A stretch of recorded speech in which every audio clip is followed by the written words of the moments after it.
We're live. All right, this is the first meeting of the conference committee on H.955, May 27th in the after 2:30. I guess we'll start by, for those, especially for those watching remotely. I think most people in the room probably know who we all are, but those watching remotely will go around and introduce ourselves, starting over here. Yes, Senator Chris Meadows, Chittenden North. Seth Longhurst from the Bennington Senate District. Ruth Hardy from the Addison District. Emily Kornheither from Brattleboro. Peter Coleman, representative from Cornwall and a few other towns in Addison County. Beth Quimby from Linden. And our committee assistant over here. And then we have, just so everyone knows, so let's start here with now. Beth St. Office of Legislative Counsel. Kirby Heaton, Office of Legislative Counsel.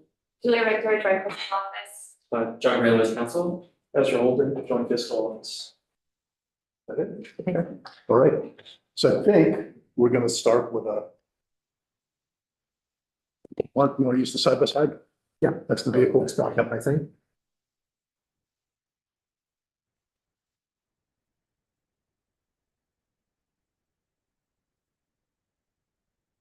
St. James Office of Legislative Counsel. I really am gonna just take my direction from you all on what you want to focus on, right? There's 93 pages. The side by side that you all have in front of you in some form, the left-hand column is passed by the House, the right-hand column is passed by the Senate. In fact, effective dates are embedded in each section in blue at the very top. And yellow in the right-hand column represents changes that the Senate made to the extent that there is language to highlight. If the change was deleting language, there's obviously no highlighting. So it's pretty easy to visually clue in on where there were changes. And perhaps, do you want me to share my screen or? I don't need it. Okay. Okay. Unless anybody else does. Okay. So I might suggest that maybe just sort of go very quickly and then we'll stop you. Sure. I think it'll mostly be us sort of saying, well, this change, why that change. And we wouldn't ask you that why. Yeah. Don't worry, I'll tell you. Not for me to answer. Okay, so section 1, the Senate added a findings section or subsection. Do you want to go through any of the findings? Staying in section 1, but moving to page 2 in subsection B, the Senate kept the House's 2 pieces of legislative intent and then added 3 additional pieces of their own. Would you like to go over any of that language? Okay. Section 2, I think the reader assistance headings are especially helpful. So we're in the BOCES or seesaw. I'm just going to use the term seesaw because that's what the bill uses. The seesaw reader assistance heading, section 2 is the amendment to chapter 10. The Senate added on page 4 of the side-by-side some language about how seesaws should be used related to CTE access. The Senate also added as members to each applicable seesaw 3 of the 4 standalone CTE school districts. And in order to accommodate that, they changed the definition of supervisory union for this chapter to include those regional school districts. There was one regional school district that was not included in its applicable seesaw, and that is because the applicable seesaw is the Vermont Learning Collaborative, which is your one seesaw that is up and running, and who you have asked to do a lot of work in this bill. And so there is separate language asking for a report back to you all on how that standalone school district could join VTLC, and a provision that VTLC needs to provide that CTE school district with services in the interim. The only membership change that the Senate made to the seesaw membership, aside from the standalone CTE school districts, is adding Grand Isle Supervisory Union, I'm on page 5, to the Champlain Valley North seesaw. In the House version, Grand Isle SU is part of the Chittenden Central Seesaw.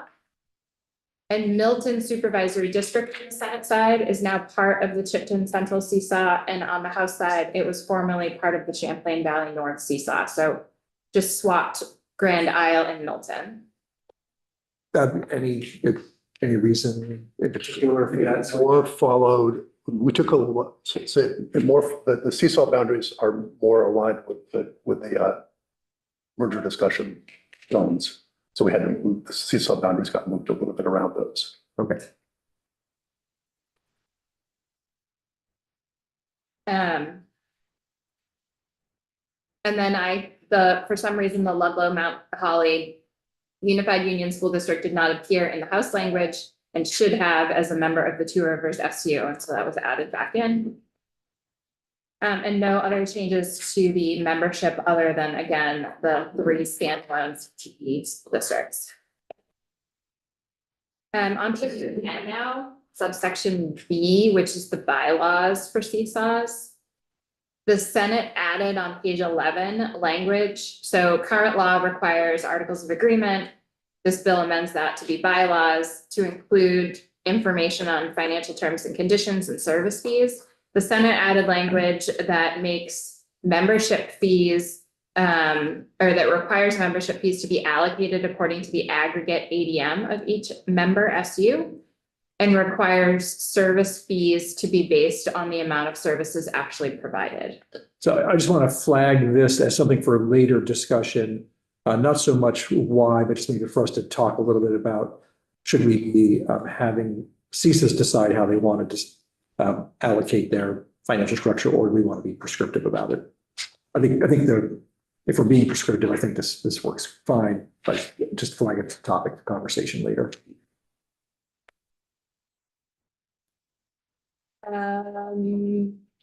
Okay, I'm on the very bottom of page 11 in section 604, which is the powers of seesaws, moving on to page 12. The House language, which the Senate has kept, requires seesaws to offer certain services to its members. But the Senate added language that those services need to be offered when requested and when approved by the seesaw board. And also, Just to say that, so that one small district Yeah. can't wag the tail, can't wag the dog. Yeah. the Senate also added in the list of required services that may be offered when requested and when approved, information technology. The Senate made no changes to the language in section 605, 606, 607 as the House passed language.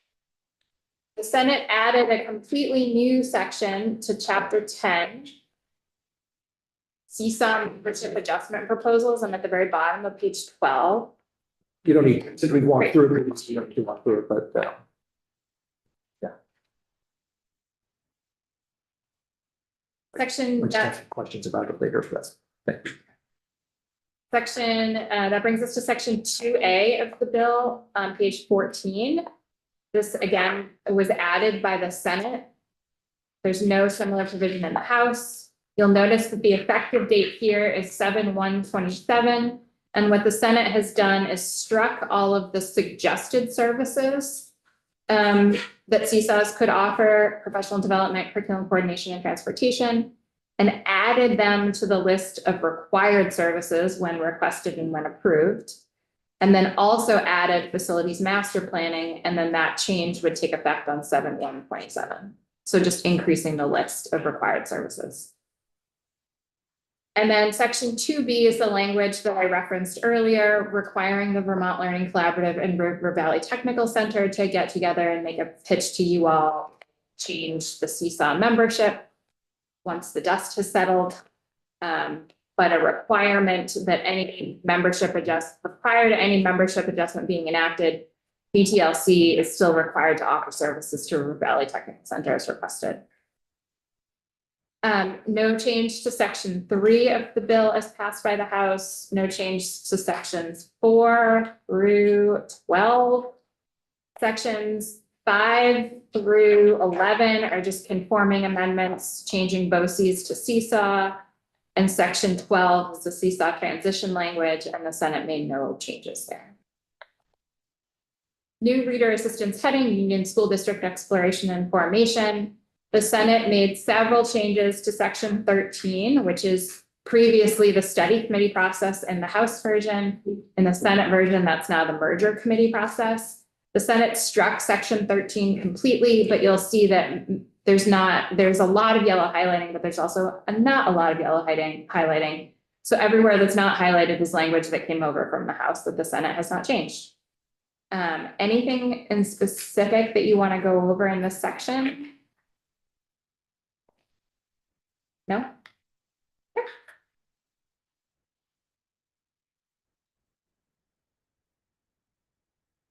And that brings us to page 22, section 13A, also added by the Senate, requires, this is the stranded school district concept. So this is essentially a charter change process for school districts that want to be part of a merger pursuant to section 13, but were not included in that merger. On page 22. I'm using the earlier version, so that's my 13A. problem. Section 13.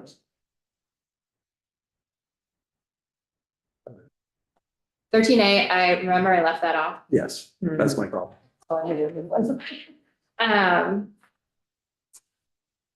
So 13A is the way that a school district that was not included in a merger but wanted to be included in a merger could petition the General Assembly for some action to include them in a larger school district. This is like isolated by rejection as opposed to isolated by choice.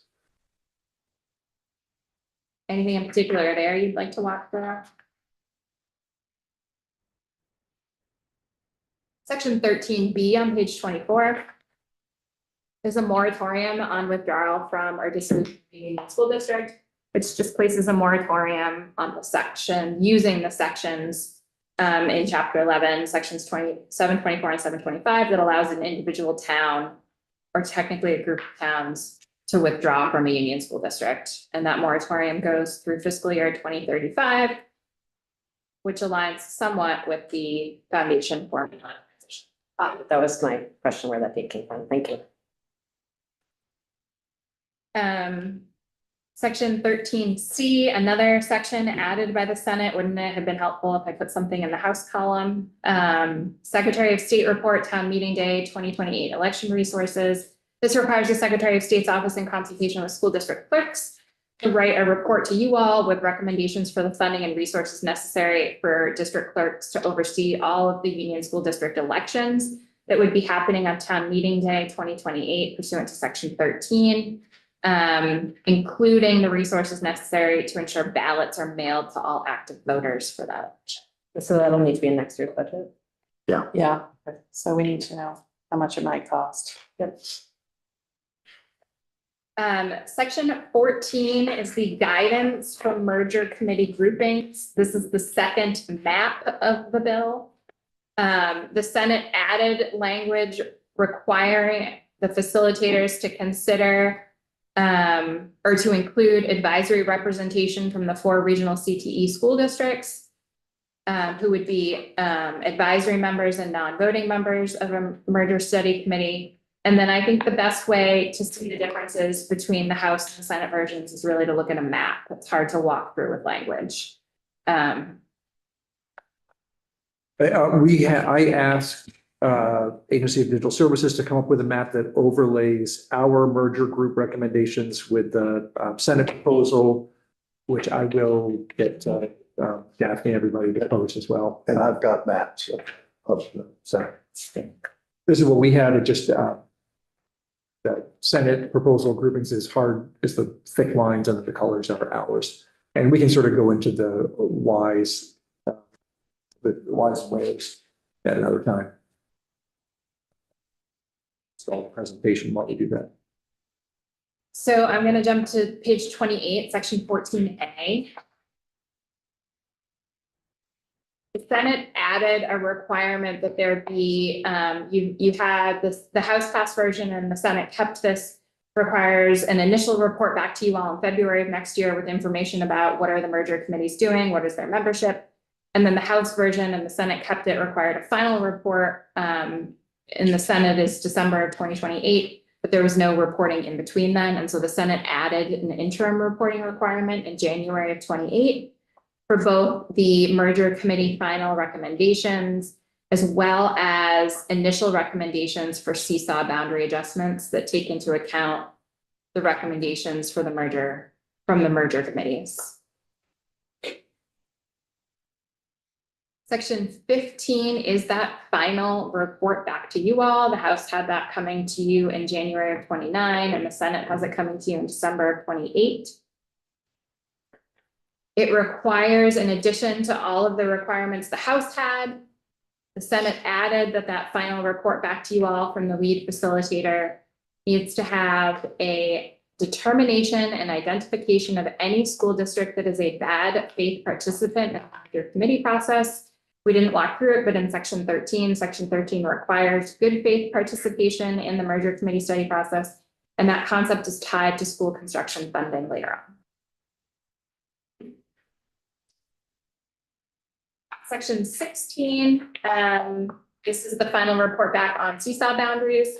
The Senate changed the date from January 1, 29 to January 1, 28, and removed the recommendations for SU boundary adjustments and just kept it to seesaw boundary adjustments. Section 16A was new from the Senate, and this is a report back to you all on or before November 1st of 29. The state board is required to submit a written report to you all with the name of any school district with an ADM of fewer than 750 students that is not successfully merged with the neighboring school district by July 1, 2028 pursuant to section 13, with recommendations for whether and if so, how to merge those school districts with neighboring larger school districts. So just not a request to the state board to merge anyone, a request for the state board to essentially give you all a survey of the lay of the land with recommendations for any school districts they feel should be merged. And that's it. This language just stops at a recommendation.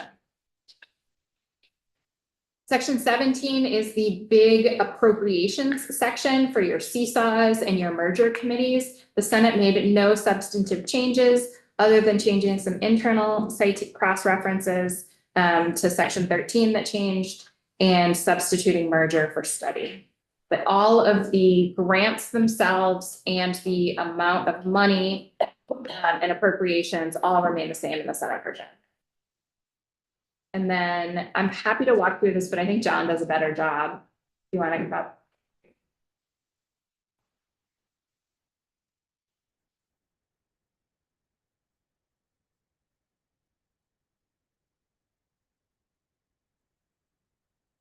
So section 18 is your section that amends the Act 73 effective dates. They're tied specifically to the big foundation formula rollout. The first thing to note is just the accelerated timeline in the Senate proposal. You now have FY30 as the effectiveness, so going effective with foundation formula and accompanying tax policy changes July 1st, 2029. And then you have amendments to the contingencies themselves. Before you jump to the, I mean, we at some point are gonna have questions about why it's a timeline here and how you see that all working. And I know we have the timeline to walk. Flagging that. So changes to the contingencies on the House side, the contingencies are essentially opportunity to consider consolidation, certification of voluntary votes, receipt of that foundation formula report under 45A, a JFO analysis, and then legislation enacted to address a host of factors. What you see in the Senate proposal is receipt of two reports. So one is the foundation formula report. That's that same section 45A report. So that exists in both constructs. And then in place of the request for opportunity to consider plus clerk certification, you now have receipt of the facilitator report. And then in place of the JFO analysis contingency has been struck in the Senate side.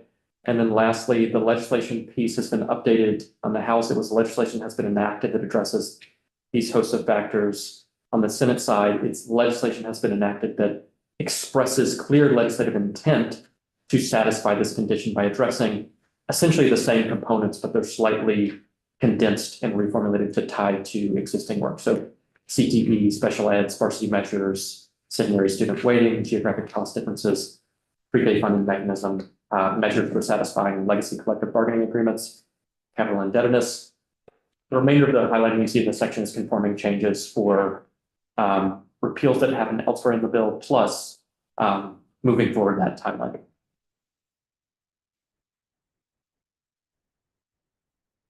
Go ahead. Definitely the contingencies had piled up somewhat in the bill's movement between the bodies and between last year and this year and all of that. So appreciate the being curious about your thinking on using intent language. Um, Go ahead. okay. Well, as you noted, we were trying to make them clearer about what the actions were that needed to be taken by the legislature. So this would require that legislation be passed that address those issues and that there be a statement to say this, it is the intent of the legislature that this legislation with these pieces in it meets the contingencies that are required in H.955 or whatever the act numbers will be, so that it's very clear to everyone watching, including the courts, that we've met the contingencies. It still would require the legislature to address all of the issues listed, but it would be also require that it be clear what the intent of the legislation is to meet the contingencies. And so just to really reiterate what you Yeah. just said, your assumption is that the legislation would address all of these issues and then clarify that it was addressing those issues in the intent section. Correct. Thank you. I think that would have to happen, whether we said it or not, realistically. Thank you. Yeah, just to make it very clear to the courts and everyone, this is what we're doing. So we will do it and we will say we're doing it in the intent section. Correct. Okay. Thank you, because these are very important issues to address before we go forward. Yeah. Yeah, thank you. Sorry, John. I am done. Oh. That's great. We're done, you're done. Great. Now, Section 18, that brings us to page 35, section 18A. The House passed language that required the Department of Taxes to post a calculator and interactive calculator on their website. So folks could, anyone in the general public, including study committees or merger committees, could calculate education payments either under our current funding formula or under the foundation formula, and the Senate removed that language. And my understanding is that there is language being adjusted in the budget for the Agency of Education to take the lead on this exact thing, being supported by the tax department. But because there's a lot of duties and responsibilities of the agency with their budget request, that was happening In the budget. So that the idea will live on, but executed by a different party. Yeah, I mean, Along with a bunch of other work. we took this out in Senate Finance largely because the tax department was like, this is not what we do. This is not, shouldn't be our duty. And so we removed it at their request, but also because we felt like the math that's required to do this kind of analysis is something that school business managers should be able to do. But I think if you're addressing it in the budget in a different way, that sounds. I think the merger committees will probably want to have access to an easy to use tool for those of us who want fairly skilled with math. Oh, come on. Okay, bottom of page 35, new reader assistance heading, pre-K education. The Senate made no changes to the language passed by the House relating to pre-kindergarten education. Page 36, data collection. The Senate made no changes to the language passed by the House in section 22. Special education funding intent language. The Senate made no changes to the language passed by the House in section 23. Tuition, section 24. The House passed language that would be contingently effective on July 1, 2030 with the foundation formula. that prohibits any receiving school from requiring fees or tuition beyond that amount of money that it's receiving from the sending school district pursuant to chapter 21 of Title 16. The Senate replaced that language with intent language that under the foundation formula, no receiving school may charge individual families tuition in excess of the tuition paid by the sending school district. So, in this case, there really is a difference between clearly saying it and intent language that I think we'll need to talk through, but maybe you could take a moment and kind of talk to us about this change, which is fairly substantive. The fees section, I think, I have a sense you've already decided doesn't make sense.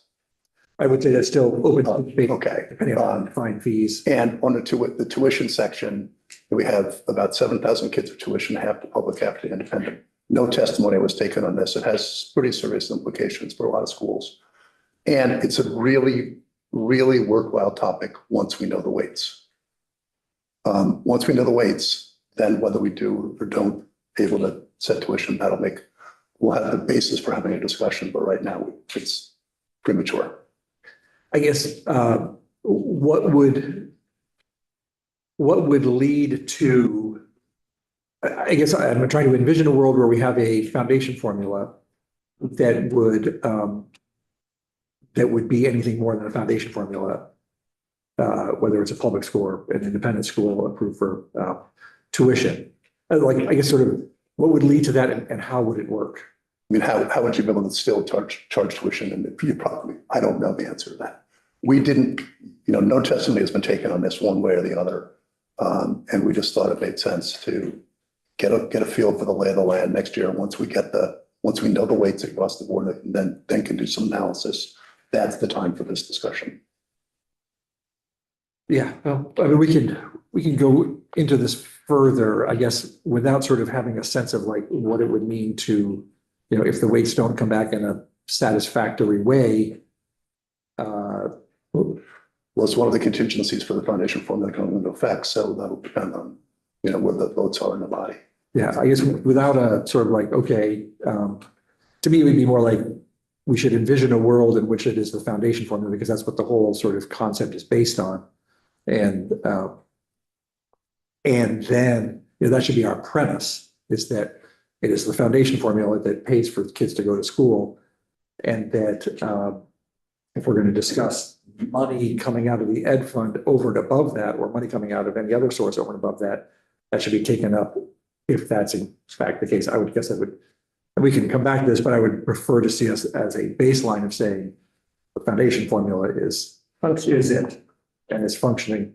And if all of a sudden every school that accepts tuition, whether public or private, says this isn't working for us, then address it. But I'd rather be to have the baseline premise be the foundation formula is what pays for each student. Okay, we'd rather have the default be the way it is now and have the discussion once we know the weights.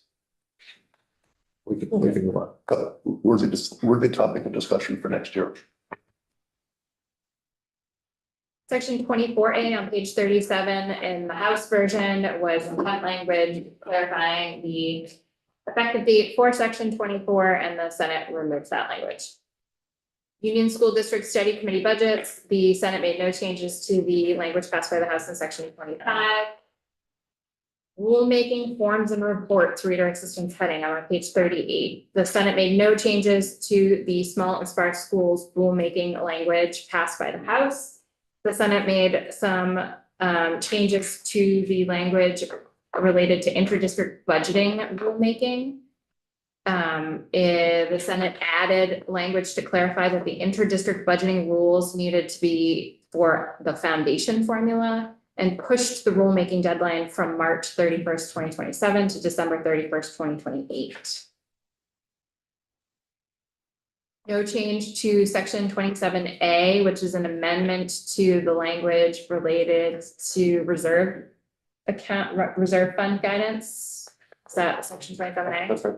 And no change to section 27B, which is a giant report back to you all related to school transportation.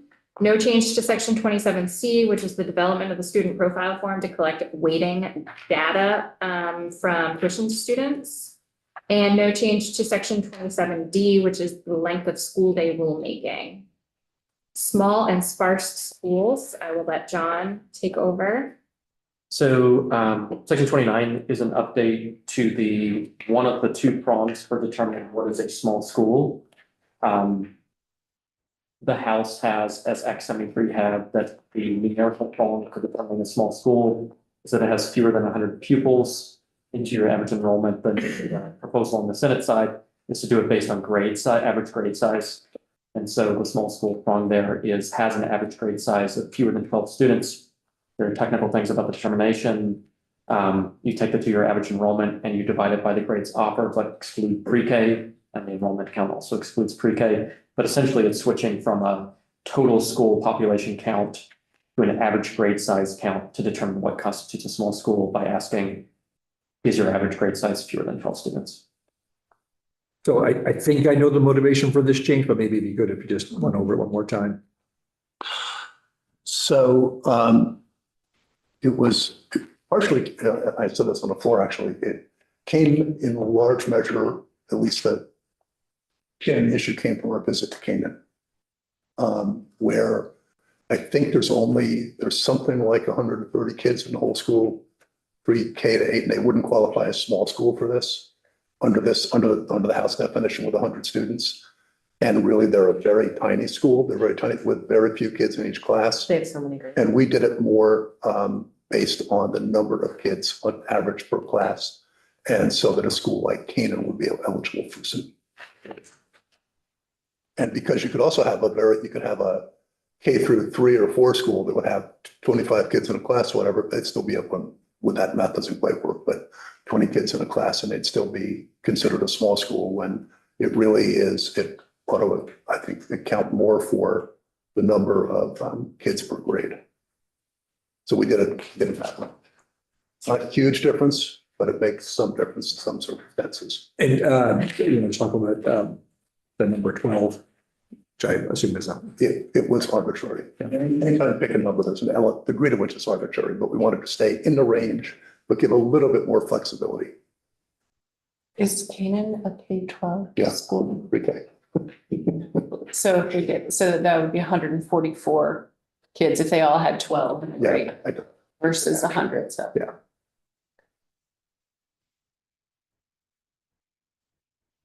Actually, I'm on page 41. The House passed version in section 29A included an amendment to 16 BSA section 11, which is the master definition section for Title 16, to define certain terms included in the House language. The Senate does contain a section 29A, but it's a different concept. So the Senate removed the House's section 29A language. And then if you go down to page 42, replaced it with its own language related to Class 5 minimums and when non-compliance starts counting against you. They're such nice definitions. Why did they go away? It seemed to us that it's more something that ought to be in rule so that they can be adjusted rather than set in statute. Did you call for rulemaking on them? No, actually, we could talk about that.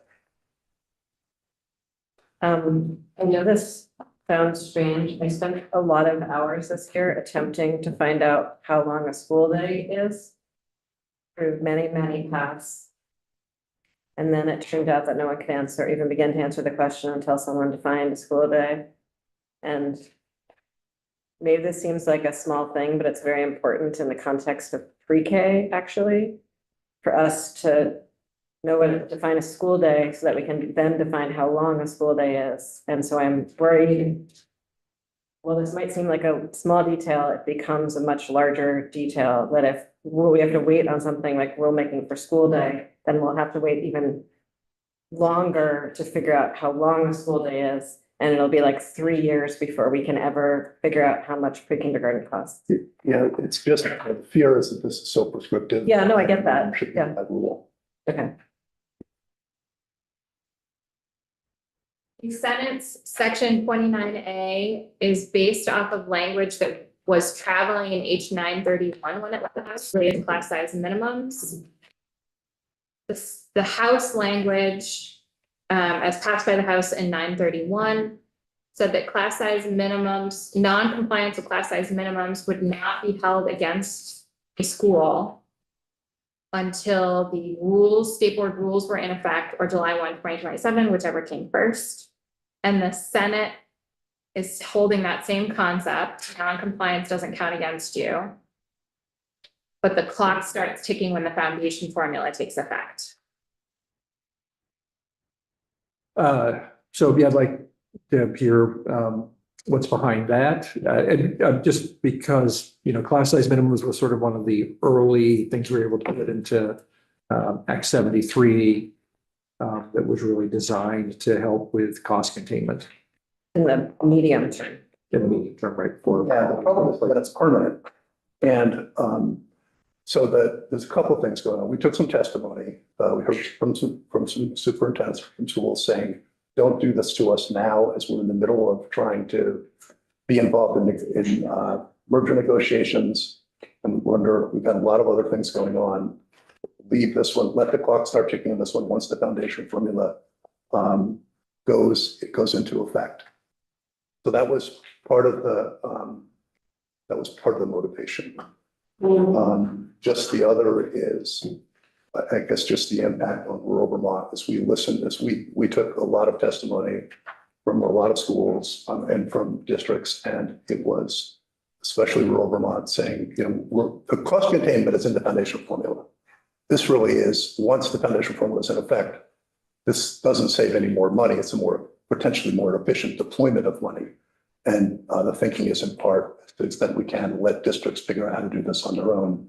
The cost containment comes from the foundation formula. So we didn't repeal it, remembering our discussions early on about not relitigating, but putting it out a little bit more in time, especially just to take some pressure off right now. Well, I think that part of this, not that we'd like to apply lots of pressure to our schools but actually to provide some cost containment pressure in the interim while we're waiting for the foundation formula to come in. So that it's not just coming from the yield, but it's in fact coming from policy tools as well. In the short run. The problem is that it's permanent. And I think we'd rather give more time and actually have time for the legislature to keep thinking about this. Let the dust settle. Let's see how the mergers go. Who mergers, who doesn't, where we end up, and give districts a little bit of time to figure things out. That was that's the rationale. I mean, and I'll just put out there that, one of the reasons to talk seriously about merging is because we have class size minimums on the books in order to meet those.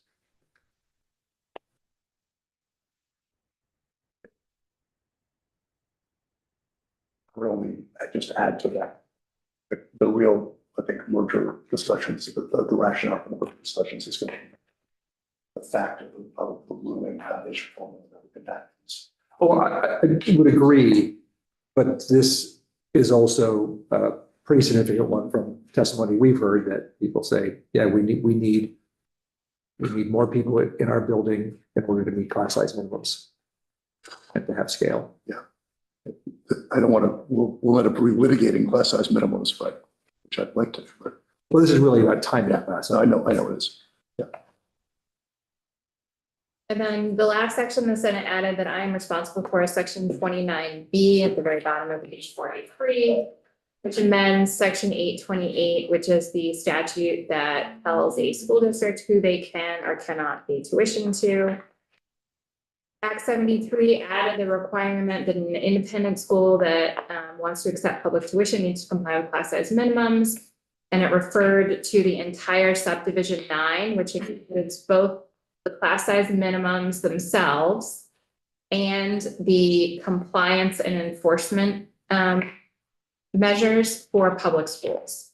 And we've asked the State Board of Education to develop a separate process for enforcement for independent schools.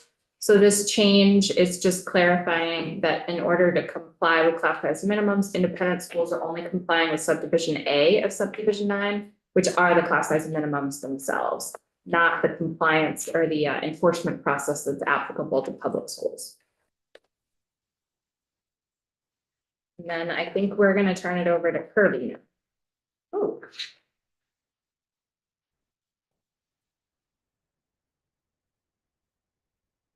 or as they have become known, the Crudy sections. I totally like just found this here yesterday, so.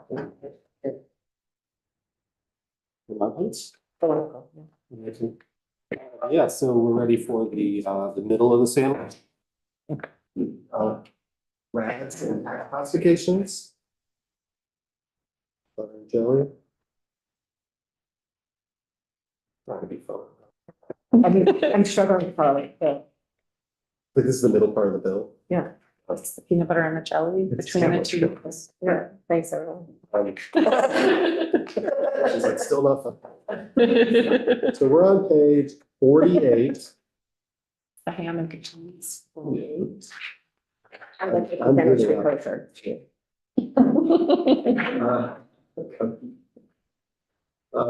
Okay, I'm gonna get serious now and start talking about section 30. The first change we have relating to regional assessment districts, and on page 48 is a more of a technical change made by the Senate to clarify when it comes to RAD appeals that the way that the language was written coming out of the House was suggested that possibly a taxpayer at the first level of appeal, formal appeal, choose whether they want to skip the RAD appeals board and go straight to the Department of Taxes or to court. That would be a change in how it works currently, and it's not what the Department of Taxes wanted. And I think the lack of clarity in the first place had to do with me not understanding quite exactly what the Department of Taxes wanted at that point. And we got some clarity about that, and so that is that change. Okay. Next change is in section 36.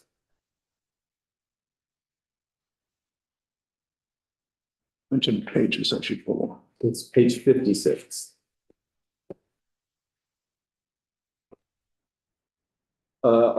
In the House, this was a deleted section. Previously, it had been a section that created a new position of the Department of Taxes for a hearing officer.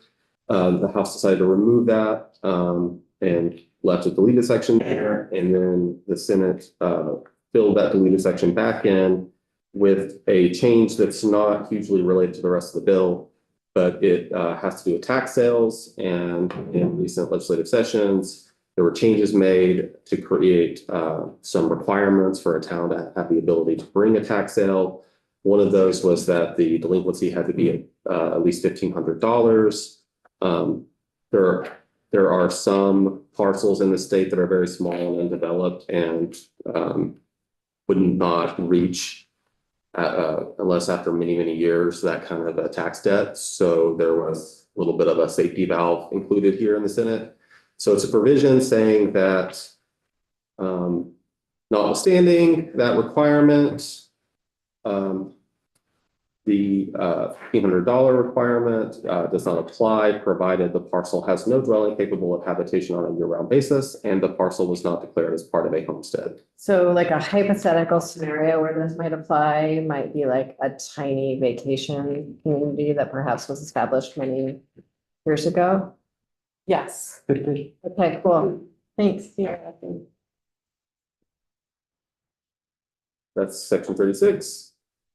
The next change is section 53. If you remember, sections 37 through 52 are all just conforming changes. So in section 53, which is also on page 56 of your document, the House version had a moratorium on new mass reappraisals being ordered and being partnered to be conducted starting in 2028 and also in 2031. The Department of Taxes had testified in Senate Finance that they would prefer that there be some flexibility around allowing municipalities to continue to do mass reappraisals during those years, even though they are transitioning to the RAD system. And the Senate agreed. So subsection A at 53 was removed. Subsection B was left alone, and what was subsection B is now the entirety of section 53.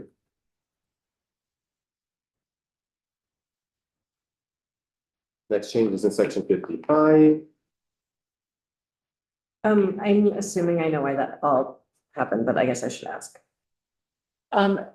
My recollection is that there was a concern that if we put a moratorium on them, that none of the reappraisals would happen. It would be too large of a gap. Great. And so this department didn't want to have reappraisals just stop. Okay.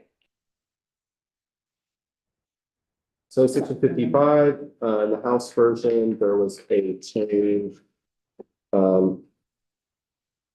allowing taxpayer that goes and gets a municipal abatement, a mistake of the lister, that they would, that the municipality in those cases only would be allowed to be reimbursed by the state. The Department of Taxes had testified in the Senate that they were concerned that this could be used as a loophole workaround for the appeals process. In the cases where you have a board of abatement that was very sympathetic to taxpayers and was using this a lot, the state wouldn't have any ability to do anything about it, and none of the guardrails with the appeals process would exist. And the Senate agreed with that and decided to remove this section. Did you all discuss sort of any other ways of solving the underlying problem? Which is that there could be sort of longstanding mistakes that the municipality is not interested in abating or reimbursing because of ed fund liability. We did not discuss an alternative that I can remember. I think we heard from the tax department and their logic seemed reasonable, but I think, yeah. Section 56 is another one where the House had a section that was removed by the Senate. In this case, it was adding to the statute on the powers of the director of PDR, a requirement that they issue guidance to ensure consistent and accurate appraisal of fair market value of properties and manufactured home parts and a limited equity cooperative. The department testified that they are in the process of developing this guidance, and it was their preference for it not to be in statute as one of the 12 requirements of the PDR director. They suggested it was kind of overkill to have that there. And Senate Finance agreed and removed it. But the idea is the department will do this regardless of it being in this bill. And we originally took this out of the manufactured home bill and put it into this bill. And I stopped tracking the manufactured home bill at some point. Is there anything about this in there now? Might. I don't think there's a comparable provision. You don't think so? Okay. I know that there are lots of things about manufactured homes in that bill, though. Yeah. But they're gonna do this report regardless, they just don't want it in statute? Do you Yeah. have a sense of when they're gonna give us the report, even though it's not in statute? Well, it's guidance for the public. Okay, do you know when they'll issue the guidance? No. It sounded like they were doing it right now, creating it. Okay. They just didn't want it to be a permanent duty of Great. the PDR director. Thanks. In section 57, we have Sorry. the effective date was changed. It is now June 1st, 2026 to align with the accelerated timeline. In this case, this section has to do with listers and assessors recording on the grand list the number of dwelling units for each parcel. This is used as one of the ways to implement the tax classification system. And with an effective date of June 1, 2026, it means that the grand lists that are done after that would include this information. So for 2027, essentially, which the department will have to use that information to further do the rest of its work after 2027. Section 58 does have some substantive changes, but there is the timeline change. It's now July 1, 2029. And then there are 3 other changes that were made. Wait, you have this 6/1/29. Do you mean July? You mean July 1, 29? I do. which is This 7. is 7, Are all these 6s supposed to be 7? yes. Sorry, Kirby. I didn't mean to make you blush.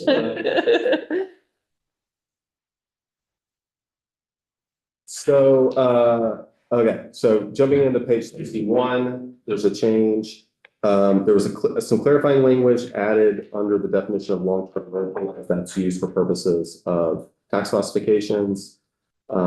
There was an existing requirement that a long-term rental would have to mean 3 things. The third one being that the commissioner, well, for the House version, it was there is a bona fide landlord-tenant relationship between the parties. That was changed in the Senate version to align with the language that's used for the property transfer tax, which is very similar. And so this The uses. closed loophole in the property transfer tax? Yes. Okay, Mhm. thank you. Yes. So the language now is the commissioner determines there's a bona fide landlord-tenant relationship between the parties. To make this determination, the commissioner may consider whether the landlord and tenant are related parties, whether the landlord charges the tenant fair market rent, whether the landlord is an entity with a business purpose other than avoidance of tax, and any other factor the commissioner deems relevant. So this is an attempt to close the property transfer loophole. We closed that loophole in Elsewhere. miscellaneous Okay, tax. that's not- Yes. And this is then the we're same mirroring language. the same Yeah. closed loophole. We went down a big. We had a long discussion. We had a very long discussion. I really This appreciate is that. where we ended up. I just knew it was elsewhere and I just wanted to make sure that. Yeah. It is, it's very similar language was added to the transfer tax statute in this next tax bill. Next change is on page 62. There was a new subdivision added under the definition of homestead, non-homestead residential. And that is to say that a portion of a parcel with a dwelling unit that is not part of a lodging establishment licensed under the health title. So this is just clarifying to ensure that even if there's maybe a unique setup somewhere that doesn't fall through the cracks, that a licensed hotel or bed and breakfast will never be considered non-homestead residential. under Thank the you. classifications. We sort of found this loophole like a minute before this left the house, so thank you. We closed it for you. Kirby found the loophole a minute before I left. Be clear. And then the last change was that state section G on appeals was removed temporarily in the Senate version. This is to this was something that was not developed a lot on the House side. There wasn't a lot of testimony. And so it's sort of placeholder in the first place, and the Senate decided to just remove it. And then when we get down to 58A, we'll see what they want to do about it. So the next section is section 58A, which was added by the Senate. There's no similar provision in the House. Once again, July 1st, 2026. Effective date, and it is a report back. It says on or before December 15 of 2027, the Department of Taxes will submit recommended legislative language to the tax committees establishing the process for an aggrieved taxpayer to appeal a local or state determination affecting the tax classification of the taxpayer's property. Was that? Thanks. So this is not necessarily next session, would you get this report back? It could be the 28th session that this is dealt with, which is still before tax classifications take effect. So the department's going to have a couple of years, and I believe they've testified to the effect of they would like that time to see more of these pieces come together and decide how they would prefer this. So the next change, 58A and 58 and 59 is just the dates. Once again, that's 2030 to 2029. That's nothing.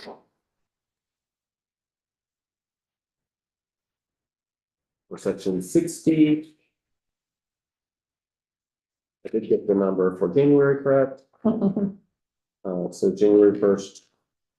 2029 became January 1st, 2028. This is the section on the transition for the tax classification system. So in calendar year, under the Senate version, under calendar year 2028, the Department of Taxes will be sort of setting up a temporary form to collect the information necessary to start tax classifications, because the system won't be in effect yet, but they'll need to do that setup work a year ahead. And so this enables that, and it has the department to use the information to determine and assign tax classification for every fairness parcel.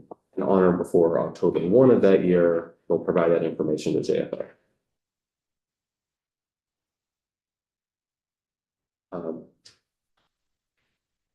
Section 60.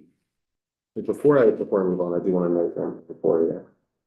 Just so that you're aware of some of the wrinkles. So for section 54, which is the RAD boundaries, which we passed, I want to make you aware that so in section 54, that is a report from the Department of Taxes to set up RAD boundaries, the regional assessment district boundaries. But that particular section is contingent on the facilitator's final merger report being due. That's one of the contingencies that John walked through earlier. So for that one, I want you to be aware that that is the contingency that's used. For your information, that report is due December 1, 2028. The RAD system doesn't actually take over or change until 2031. So it was not changed by the Senate in the most recent amendment. So that timeline is quite a bit farther out than the rest of it now, but there's still at least this contingencies still set on some of the reform contingencies. So the other one is section 60 here that we're on. I want to flag that the contingency for this section is based on the foundation formula report, which is due December 1, 2026. So that will be much sooner that you'll know the contingencies now. Can I ask a question? I don't think I realized there was a contingency on the RAD district boundaries. Can I Yeah, so we spent quite a bit of time figuring out where the boundary, what the boundary should be associated with. At some point, when the regional assessment districts were like entirely separate from anything related to education many eons ago, Yeah. we talked about doing it at the county level, and then we sort of, I'm sure you've all had such conversations. And then thought it would make a lot of sense for it to be aligned with new school district boundaries.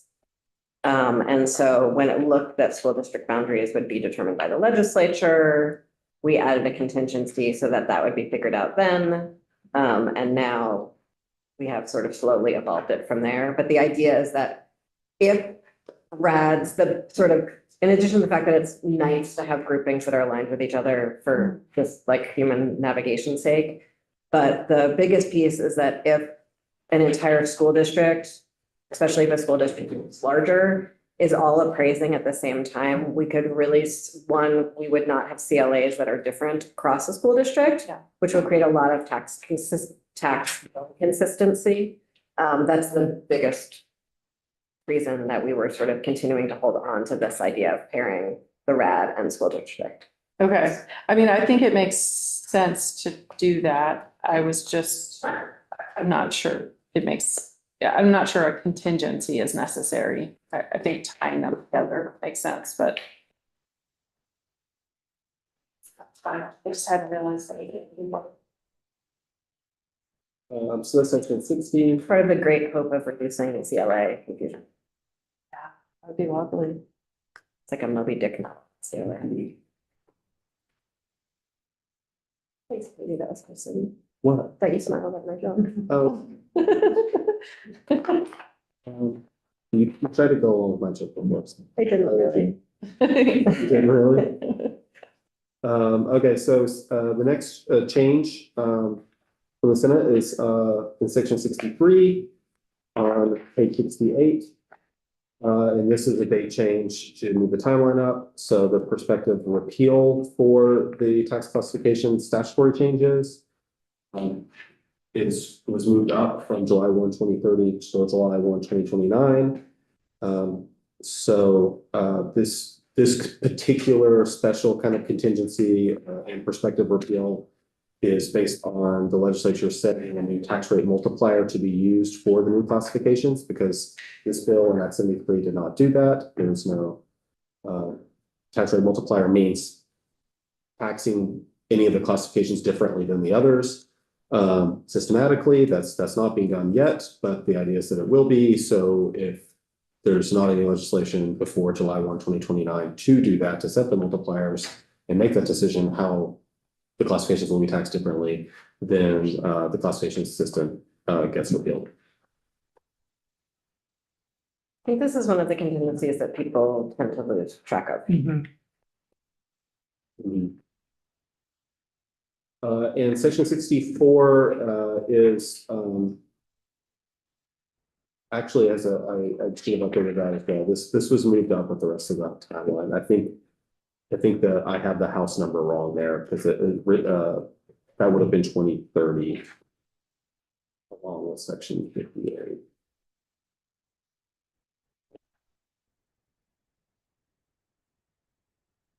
Yeah. So the Senate side is correct there. It is 2029. Which one? No, okay. And so those are the changes for tax classifications, and I think I applied for you the whatever tricky contingencies are. Well, I can turn it over to John.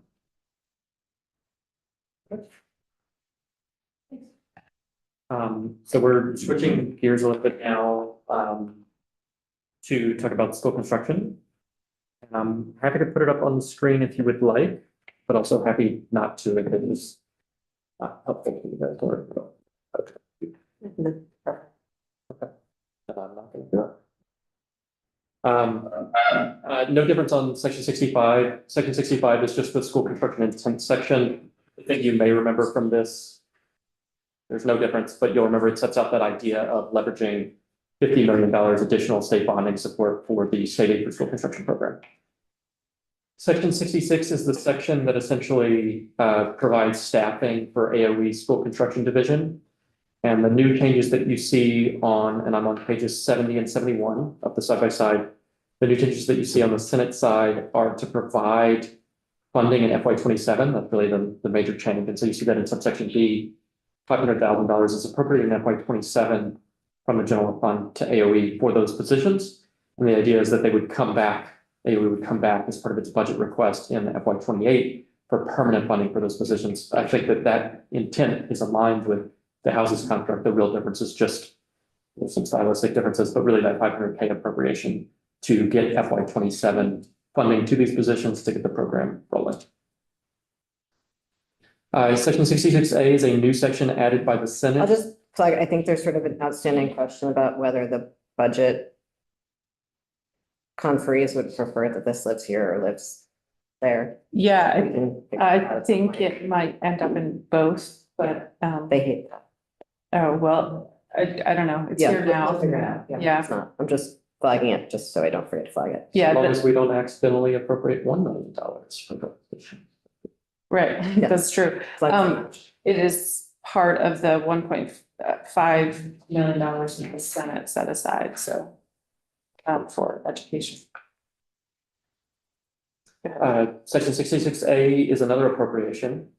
This is newly added by the Senate. This is $900,000 general fund to the school construction aid special fund that goes effective this summer. And it's an FY27 for the facilities master planning grant program.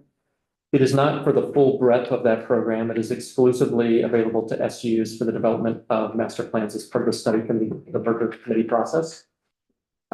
So $900K for master planning to aid the merger process. Section 67 is rulemaking from AOE on school construction. The changes on the Senate side are to push back the due date from March 31st of 27 to March 1st of 2028. So an extension there to add some specificity to the directives to AOE. So prioritization of bonus incentives that reward school districts for consolidating school governance structures, could be through the study committee process or by other voluntary means.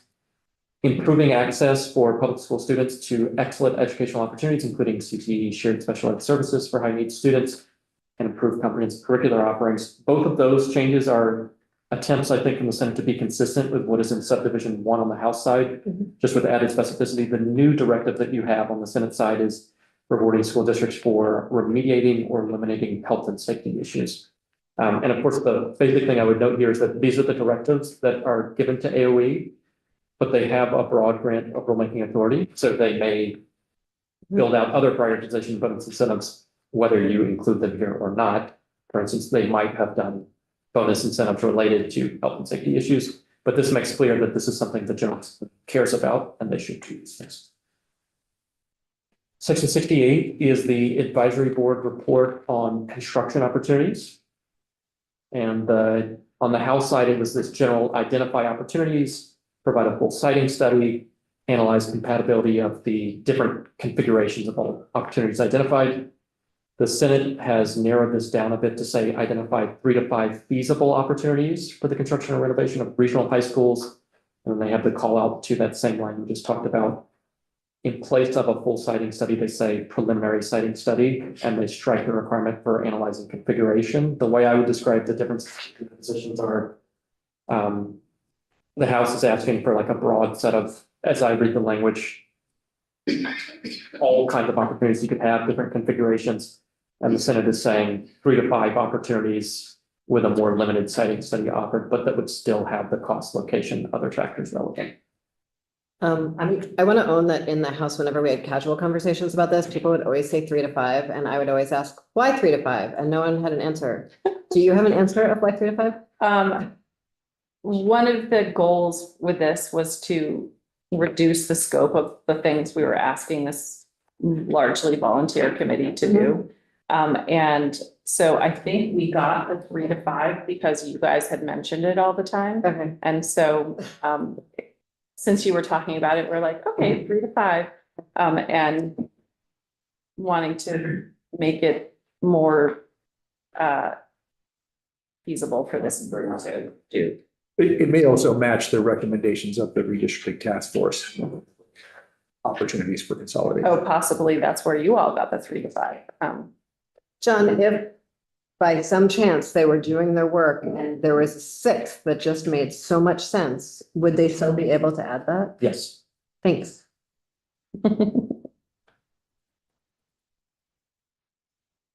Okay.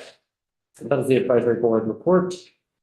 Section 68A is a new provision, new intent language added by the Senate. This is essentially language that just says, don't hang your hats on the effective date for the state program. There's still pending decisions, need to resolve funding and operationalization of the AOE school construction division before any aid is going to be offered under the program, state aid for school construction program.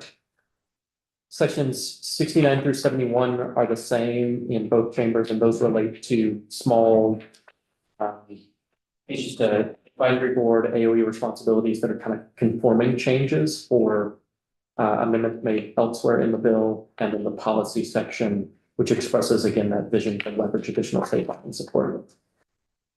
Section 72 is the application section for the state aid for school construction program, your preliminary final application, award of construction aid. This is the bid for school construction aid section.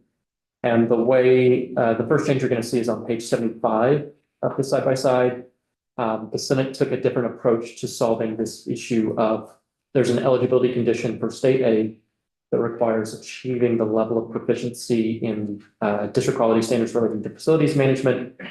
The House tried to solve a potential sequencing problem related to new districts. And then when the Senate considered the question, I think the thinking here was that it's a self-assessment in the first instance. So why not just have folks make more of an effort than just stating that they're doing it, take some steps to demonstrate proficiency, which would apply equally to both old and new districts. Also added on the Senate side, a new eligibility condition. This is at the bottom of page 75, Romanet 6. And this is tied to another bill that has traveled through the ed committees related to PCBs. This matches exactly that language and basically says, if you have an older facility constructed or renovated pre-1980, the applicant needs to have completed indoor air quality testing for PCBs.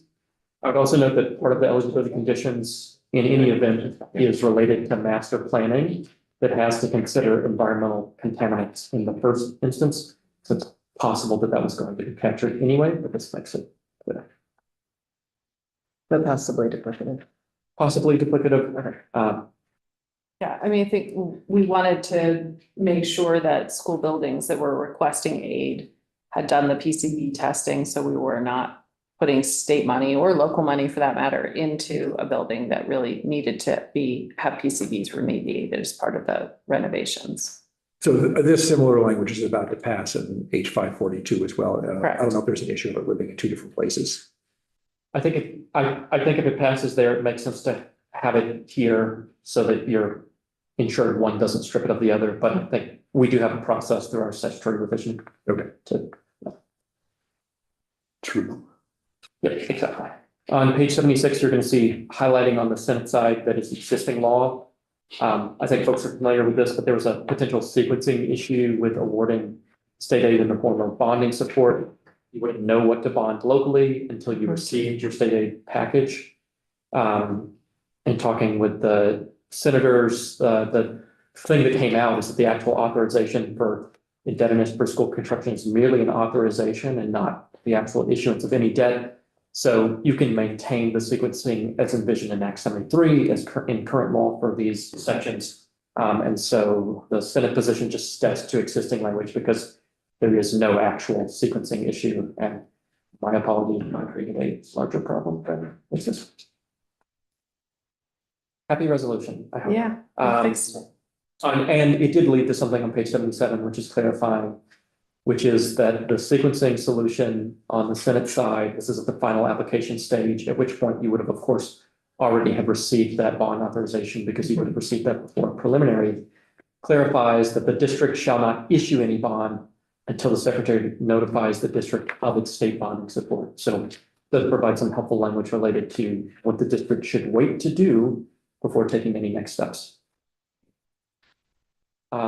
Okay, there are some substantive changes at the bottom of page 77. And can I jump into this? I have read this a couple of times. For whatever reason, my brain is having trouble processing all of your percentage changes. And I just wonder if, John, you could basically like put together a comparison of the two capital stacks for us. Okay. It could, Mhm. that would really help my head. Yep. Thank you.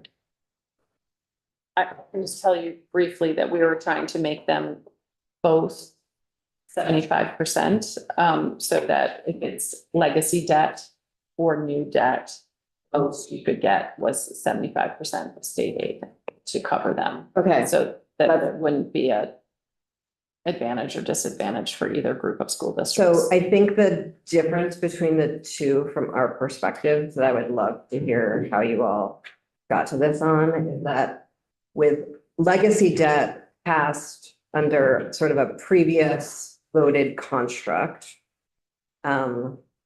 And the voters of that community didn't necessarily consent to supplemental district spending. Mhm. Under the foundation formula, they would likely need to engage in supplemental district spending to cover that difference. And so there could be a scenario where under future bonding or debt, there couldn't be a scenario where they did not approve supplemental district spending, but passed a bond. Mhm. Under an existing debt, legacy debt scenario, there could be that scenario. And then are they then in a position where they have to default on their bond? Are they in a position where they're digging into the foundation formula that wasn't designed for that? For their bond, and so like that's why we constructed the two Mhm. differently. Mhm. I understand why you would make them similar, but I think we need to sort of reconcile that scenario at some point. Yeah, I mean, that's a fair question. I think the assumption is that the district will ask for their voters to approve supplemental district spending and say, this is for a bond you've already approved. Yeah. And we need to pay you had approved it under the previous methodology, and now we just need you to reapprove it under this one. And I You could suppose foresee the scenario where that does not. where pass. districts, where voters say, no, we're not doing it. Yes. Yeah. Okay, so let us maybe flag that for a future combo. Thanks. So we're looking at the bottom of page 77 as we're entering the award of construction aid. The first way to draw the difference between the possible aid packages under the House and Senate proposals. Under the House, you have an aid range of 50 to 95%. That's 50% base, additional 45% both. They do up to a potential 95% if that maximum aid. On the Senate side, the same coverage of bonus incentives is provided, meaning 45%, but the base amount is lowered to 30. And so instead of 50 to 95, you have a range of 30 to 75% available. But there's another big difference between the two. On the House side, the bonus incentives are available to any districts that go through the full application process and have met all the conditions, right? They've made it through eligibility, they've received priority points, been placed on the list, they've received bonus incentives, gotten final approval, authorized the bond, et cetera. On the Senate side, you see the new highlighted language at the very bottom that says projects for which the applicant is a consolidated school district are eligible for additional bonus incentives to fund up to an additional 45%. So what this means is if you are not a consolidated school district, and I'll come to what that is in just a second, you're only eligible to receive the base amount under the state aid program, meaning 30%. So only if you are a consolidated school district could you get that additional 45% to take you up to 75% total coverage. A consolidated school district, which we'll come to in just a second, is essentially a check on whether you follow the merger process under this bill or if you meet a minimum pupil count. I think it's 2,000 ADM. So the consolidated school district is kind of a focus on scale. Did you merge in the ways envisioned or did you meet a minimum pupil count? Before we get to that definition, which I think I just explained, but on page 78, we have a slight change to the the CDEC recommendation for state bonding support. On the House side, the request is for the treasurer to make this recommendation in consultation with CDEC. And on the Senate side, it's an annual recommendation from CDEC itself rather than going to the treasurer. Don't know that that's subject to change, but there it is. Just to know, John, and I can show you in the bill, there's another instance where we call it out and we didn't make the change. So Is it an intent section? it may be in the intent section. I highlighted it when I was on the floor, but just to note it so we can. And I'll take this moment to say,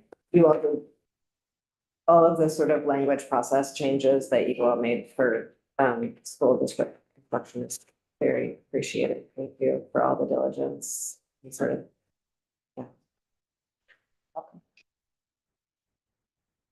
You'll see here the definition of consolidated school district. It's as we just discussed. It's that school district that results from a merger identified as advisable in the final recommendations under section 13B of H.955, or a school district with an average daily membership of at least 2,000 students.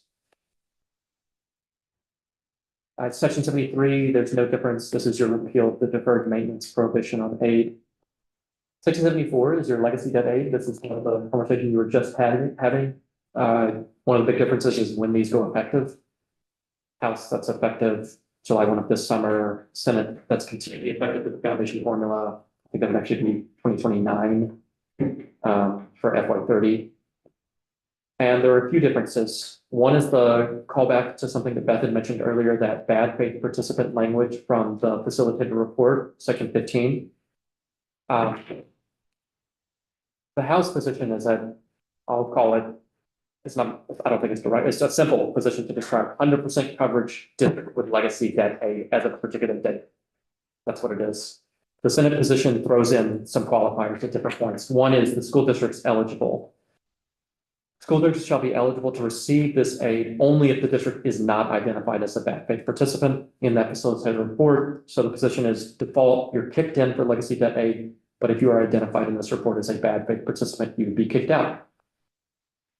Other pieces to note, instead of 100% coverage, you have 75% coverage. And instead of it being debt that is incurred as of December 31st related to facility construction and renovation, it is debt that is approved by the voters of the district related to those same pieces, so school construction, and for which school construction has begun as of that same date. what was the date again? End of 2025, December 31st, 2020. Could I just back up to page 78 and the definition of consolidated school district? I think I know the answer to this, but I just want to confirm. And I think both versions of the map, there are areas that are at scale and aren't being asked to be part of a merger study committee. And I assume that they would still be captured under this definition of consolidated school district. Yes, I believe they are, and we can But definitely so- double check, but that's the intent, is that the 2,000 is both the goal for the merger process where we landed in this, actually on both sides, I think we're at 2,000. Yep. And so that if a district is already at scale, then they would be considered consolidated and could qualify. Is that our file? Yours. We have a roll. I know what it is. December 31st, 2025, the date when they built the program. Yeah. We will be back. So, Well, yes, in a, let me just. read So there's no these. one who's like in between. so just Okay. for instructions for our committee assistant, so we'll just. Yeah, we just have to go